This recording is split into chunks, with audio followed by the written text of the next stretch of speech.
Menteri Keuangan,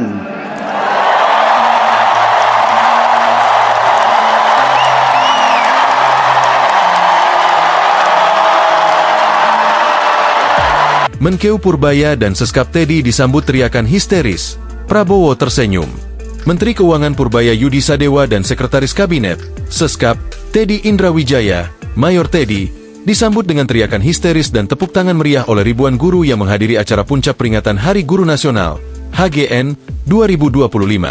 Momen tersebut terjadi saat Menteri Pendidikan Dasar dan Menengah, Mendikdasmen, Abdul Mukti menyapa keduanya dalam pidatonya di Indonesia Arena, Kompleks Gelora Bung Karno, Jakarta, pada Jumat, 28 November 2025. Sambutan meriah dari para guru ini sempat membuat suasana menjadi riuh. Bahkan, Mendikdasmen Abdul Mukti sempat berkelakar mengenai banyaknya pendukung dari kedua pejabat tersebut. Presiden Prabowo Subianto, yang juga hadir dalam acara tersebut, terlihat tersenyum menyaksikan antusiasme para guru. Video dan berita mengenai sambutan heboh ini menjadi viral di media sosial, menunjukkan popularitas Purbaya dan Mayor Teddy di kalangan masyarakat, termasuk para pendidik. Awalnya, Menteri Pendidikan Dasar dan Menengah Abdul Mukti menyapa Presiden Prabowo dan sejumlah Menteri Kabinet Merah Putih saat memberikan kata sambutan. Saat memanggil nama Purbaya dan Teddy, para guru pun langsung berteriak antusias.